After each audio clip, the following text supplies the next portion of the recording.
Doctor BR அம்பேத்கரை தரக்குறைவாக பேசிய அமித்ஷாவை கண்டித்து புரட்சி பாரதம் மாபெரும் கண்டன ஆர்ப்பாட்டம். சென்னை எழும்பூர் ராஜரத்தினம் மைதானம் அருகில் புரட்சி பாரதம் கட்சி தலைவர் பூவை M. ஜெகன்மூர்த்தி தலைமையில் கண்டன ஆர்ப்பாட்டம் நடைபெற்றது. அதனைத் தொடர்ந்து செய்தியாளர்களிடம் பேசுகையில், இந்திய உள்துறை அமைச்சர் அமித்ஷா பாராளுமன்றத்தில் அம்பேத்கர் என்று சொல்வதை விட கடவுள் என்று கூறினால் உங்களுக்கு மோட்சம் கிடைக்கும் என்று தெரிவித்து அம்பேத்கரை தரக்குறைவாக பேசியுள்ளார்.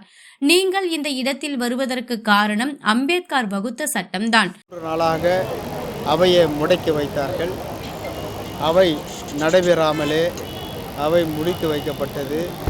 அப்படி இருந்தும் கூட காங்கிரஸ் தலைமையிலே இருக்கின்ற அனைத்து கூட்டணி கட்சிகளும் அவர்கள் நாட்டின் தலைநகரிலே போராட்டத்தை தொடர்ந்தார்கள். ஆனால் அவர் சொல்லுகின்ற வார்த்தையில் இருந்து உள்துறை அமைச்சர் அவர்கள் பின்வாங்கவில்லை. நான் சொன்னது தவறு என்று தெரிந்தால் என்னுடைய பதவியை கூட நான் ராஜினாமா செய்வேன் என்று அறிவித்தார்கள். இப்படி தொடர்ந்து பிஜேபியும் காங்கிரஸ் கூட்டணியும் ஒருவரே ஒருவர் குற்றம் சாட்டிக்கொண்டு அந்த பிரச்சனை முடியாமலேயே இன்று வரை தொடர்ந்து கொண்டிருக்கிறது.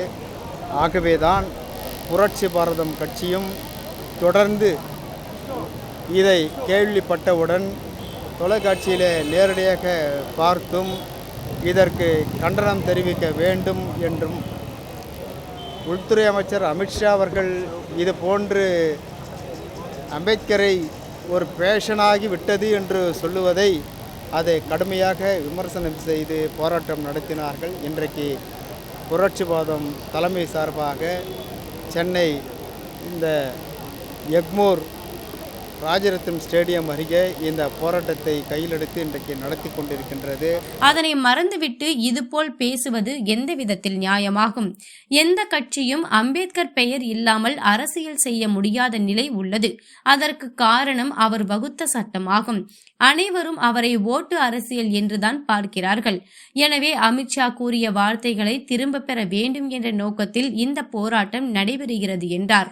உடன் மாநில முதன்மை செயலாளர் D. ருசேந்திரகுமார், மாநில செயலாளர் B. வின்சென்ட் மற்றும் அனைத்து பிரிவு நிர்வாகிகள், தொண்டர்கள் அதிக அளவில் ஆர்ப்பாட்டத்தில் கலந்து கொண்டனர்.